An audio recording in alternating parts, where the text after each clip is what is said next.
مرزا نواب محمد سراج الدولہ سن 1733 سے 1757 تک بنگال، بہار اور اڑیسہ کے آخری آزاد حکمران تھے جن کا اقتدار 24 برس پر محیط تھا۔ 1757 میں ان کی شکست سے بنگال میں برطانوی ایسٹ انڈیا کمپنی کے اقتدار کا سورج طلوع ہوا۔ نواب سراج الدولہ کے والد زین الدین بہار کے حکمران تھے، جبکہ والدہ امینہ بیگم بنگال کے نواب علی وردی خان کی سب سے چھوٹی بیٹی تھیں۔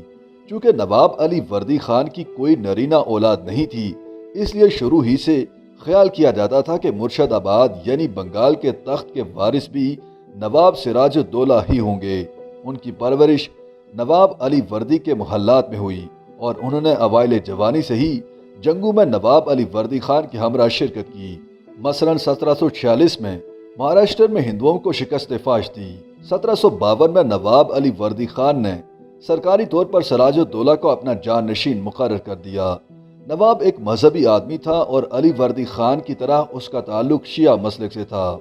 سراج الدولہ 1756 میں علی وردی خان کے انتقال پر 23 سال کی عمر میں بنگال کے حکمران بنے۔ وہ شروع سے ہی بنگال میں عیار برطانوی لوگوں سے ہوشیار تھے جو بنگال میں تجارت کی آڑ میں اپنا اثر بڑھا رہے تھے۔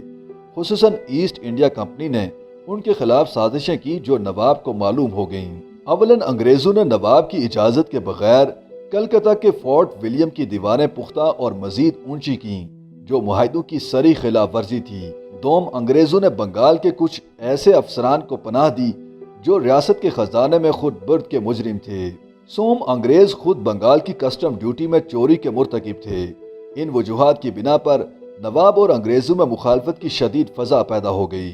جب رنگے ہاتھوں ٹیکس اور کسٹم کی چوری پکڑی گئی اور انگریزوں نے معاہدوں کے خلاف کلکتہ میں اپنی فوجی قوت بڑھانا شروع کی تو نواب سراج الدولہ نے جون 1756 میں کلکتہ میں انگریزوں کے خلاف کارروائی کرتے ہوئے متعدد انگریزوں کو قانون کی خلاف ورزی کی وجہ سے قید کر لیا۔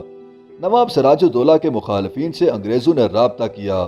ان مخالفین میں نواب سراج الدولہ کی خالہ گھسیٹی بیگم، میر جعفر المشہور غدار بنگال اور شوکت جنگ شامل تھے۔ میر جعفر نواب سراج الدولہ کی فوج میں ایک جرنیل تھا۔ عمومی طور پر یہ کہا جاتا ہے کہ میر جعفر سراج الدولہ کا سپہ سالار تھا، حالانکہ یہ بات حقیقت پر مبنی نہیں۔ تاہم یہ سچ ہے کہ اس نے نواب سراج الدولہ سے غداری کر کے ان کی شکست اور انگریزوں کی جیت کا راستہ ہموار کیا، جس کے بعد بنگال پر انگریزوں کا عملاً قبضہ ہو گیا۔ اپنے خلاف سازش سے واقف ہونے کے بعد نواب سراج الدولہ نے گھسیٹی بیگم کی جائیداد ضبط کی اور میر جعفر کو اس کے حکومتی عہدے سے تبدیل کر دیا۔ میر جعفر نے انگریزوں سے ساز باز کر لی اور جنگ پلاسی میں سراج الدولہ سے غداری کرتے ہوئے ان کی شکست کا باعث بنا۔ انگریزوں نے میر جعفر کو اقتدار کا لالچ دیا تھا۔ سراج کی شکست میں فرقہ واریت کی لعنت کا بھی حصہ تھا۔ جس وقت سراج الدولہ ہندوستان کی آزادی کا دفاع کر رہے تھے، اس وقت دلی میں بیٹھے بااثر سنی عالم دین شاہ ولی اللہ محدث دلوی افغانوں کو دلی لوٹنے کے لیے بلا چکے تھے۔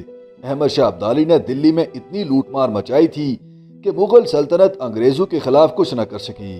شاہ ولی اللہ محدث دلوی نے اس دوران انگریزوں کے خلاف اور شیعہ نواب سراج الدولہ کے حق میں جہاد کا ایک بھی فتویٰ نہ دیا۔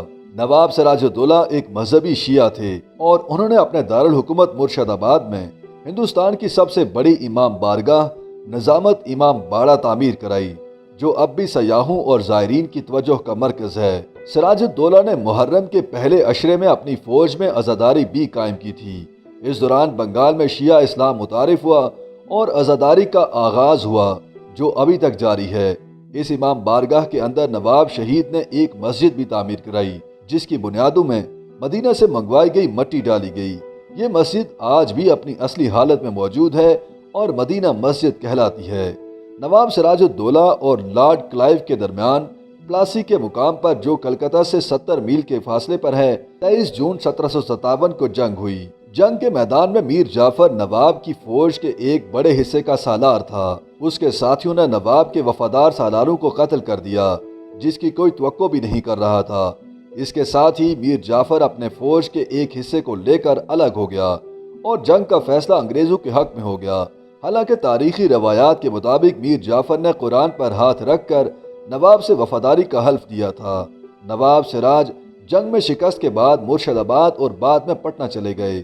وہ اپنی بیوی